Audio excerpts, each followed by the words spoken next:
un petit bilan du jour sur Reino Baïssa concernant le piton de la fournaise.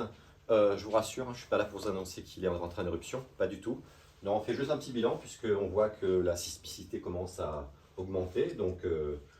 Et puis j'ai toujours rêvé de présenter la météo, voilà, je vis un peu mon rêve aujourd'hui. Trêve de plaisanterie. Qu'est-ce qu'on peut voir déjà sur cet écran? Bon, bah la météo, voilà, parlons-en. Il fait pas très beau, mais ça se dégage un peu en fin de journée sur le massif du Piton. Webcam de l'IRT au VPF. Donc c'était bien chargé, mais la météo en fin de journée semble être plus clémente. Pas de source de chaleur détectée bien sûr, puisqu'il n'y a pas d'éruption. Pas de flux de soufre, puisqu'il n'y a pas d'éruption non plus. La dernière image satellite date du 6 avril 2023 du satellite Sentinelle, elle est donc obsolète. Ça c'est intéressant, c'est l'interférométrie sur 15 jours. Ça montre l'élévation du sol ou les déformations. Mais là, ce n'est plus actualisé, donc on ne voit pas trop d'inflation là-dessus. Là, après les autres cartes, c'est surtout intéressant quand l'éruption a lieu. Ça montre la progression des coulées et la formation des cônes volcaniques. Voilà. La météo donc qui s'améliore, hein, parce qu'elle n'était pas terrible aujourd'hui. Et cette fameuse sismicité qui est en augmentation donc depuis le 1er avril, voire surtout à partir du 5. Et on finit à 33 séismes pour la journée d'hier, 33 séismes sommitaux. Donc c'est quand même pas mal. Hein. De faible magnitude certes, mais c'est en augmentation. Donc est-ce que ça va continuer ou pas? Voilà le problème avec le volcan ou la fournaise, qui est un volcan très gentil mais très capricieux aussi. C'est que bien souvent, il nous met en alerte comme ça et on se dit peut-être une éruption à moyen, voire court terme à survenir. Et puis finalement, ça retombe et puis il se rendort. Il ne se passe plus rien. Donc sachez et gardez toujours à l'esprit que là, on peut vous annoncer que tous les paramètres sont au vert. Sismicité, inflation, flux de CO2, le volcan gonfle, la chambre magmatique superficielle, le réservoir magmatique superficiel se remplit. Et finalement, pof, tout s'arrête. Donc voilà, ayez à l'esprit que tout peut aller comme vers une éruption ou vers le calme plat comme actuellement. Chose qu'on n'espère pas bien sûr, nous qui sommes fans d'éruptions.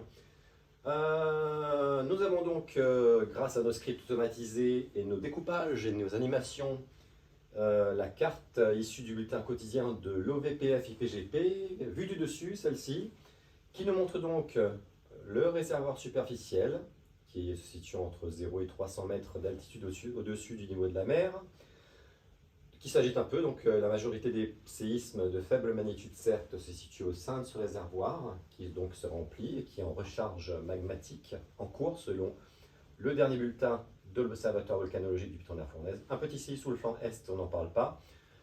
On va revenir à ça. Ça, c'est représenté en coupe transversale. Donc là, imaginez-vous que vous vous dirigez vers la plaine des Sables, et là, vers le Tremblay et la mer. Donc là, on a une vue transversale sur le réservoir magmatique superficiel sous le Dolomieu, qui s'agite un peu. Donc la majorité des séismes, ça bouge un petit peu, je ne sais pas si vous voyez. Et justement, nous avons tout prévu, nous avons zoomé sur ce réservoir, et on voit que ça s'agite, hein, tout ce qui est rouge. Plus c'est rouge, plus c'est récent, et plus ça s'éclaircit orange, plus c'est ancien. Sachant que ça, c'est sur 2 mois, hein. C'est pas quotidien ni hebdomadaire. Donc on a quelques petits séismes, voilà, mais la majorité des séismes sont sous le flanc, sous le Dolomieu. Voilà. On peut s'intéresser au sismomètre de la station Bory, par exemple. Sismomètre très important, puisque c'est lui qui nous intéresse quand il y a une crise sismique, quand il y a des pics sismiques. C'est sur celui-là où c'est plus visible. En tout cas, quand une éruption débute pas très loin du cratère, hein, bien sûr. Si c'est sur le flanc est, loin, c'est plus des sismomètres Nécoupé de Sainte-Rose, Faujas par exemple, Limultrude, ou le nouveau Rival, puisque la station Rival, l'ancienne, fut un temps, a été détruite lors d'une éruption. Nous avons cette coupe-là aussi, très intéressante.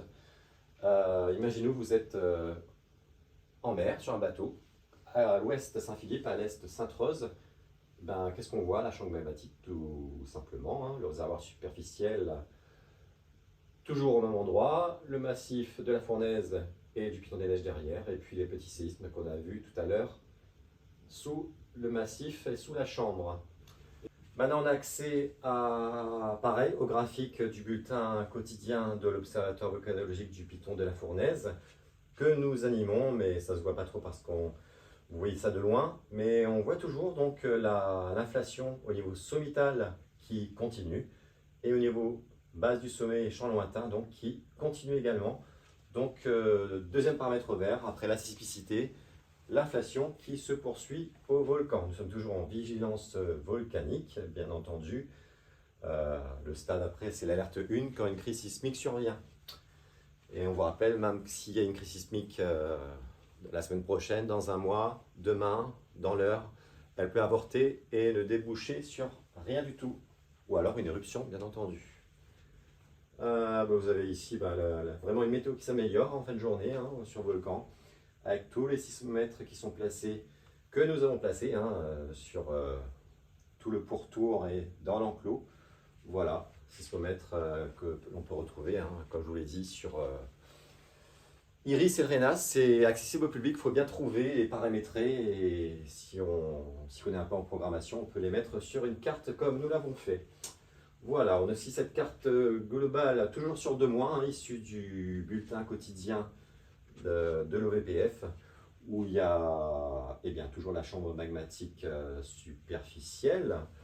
Voyons, le Piton des Neiges, l'ouest, l'est, et le fameux séisme 1.6 qui a fait trembler le village de Salazie sous Grand-Îlet à 11 km de profondeur. Comme vous le constatez, ça c'est sur 2 mois. C'est une zone qui subit beaucoup de séismes parfois, donc du coup, c'est pas un événement exceptionnel, mais il reste exceptionnel parce qu'il a été ressenti, bien entendu. Il y avait une odeur de soufre d'ailleurs, selon les informations dans les médias, ce qui a fait se déplacer des membres de l'Observatoire volcanologique à la demande du préfet pour aller voir et étudier et analyser s'il n'y avait pas une corrélation avec le volcan ou quelque chose en rapport avec le volcanisme. Et bon, a priori pour l'instant non, mais seul l'OVPF nous en dira plus après plus d'analyses sur les données qu'ils ont recueillies. Donc voilà, l'ensemble de la sismicité sous la Réunion sur les 2 derniers mois jusqu'à aujourd'hui. Piton de la Fournaise, sous Salazie essentiellement. Voilà. Voilà ce qu'on pouvait vous dire comme point en ce dimanche 16 avril 2023. Qu'est-ce que je peux rajouter de plus? Écoutez, rien. Donc, sismicité en hausse. Rappel, 33 séismes enregistrés hier. L'inflation en hausse. Les CO2, selon le dernier bulletin mensuel qui est fluctuant mais en augmentation, je pense qu'au vu de ce qui se passe dans le sous-sol, en profondeur, en tout cas des relevés du CO2 doivent être certainement en hausse du côté de la plaine des Cafres et peut-être du gîte, mais on attend soit le prochain bulletin en fin de mois de l'Observatoire volcanologique du Piton de la Fournaise, ou alors avant, si éruption il y a. Voilà, écoutez, voilà, magnifique temps cette fin de journée. Voilà, c'est dommage parce qu'il n'a pas fait beau ce jour. Et il fait presque nuit aussi, voilà, sur la webcam de l'IRT OVPF IPGP. Écoutez, je vous souhaite une très bonne fin de journée. Merci en tout cas d'avoir pris le temps d'écouter, de regarder ces informations sur Rhino Bysat, le suivi volcanique automatisé. Et oui, ça suit de manière automatisée, mais après nous, c'est manuellement qu'on le fait à travers notre page Facebook. Donc voilà, écoutez, je vous souhaite une bonne fin de journée, un bon début de semaine, et puis on se retrouve peut-être le week-end prochain pour un autre point. Voilà, à bientôt, salut!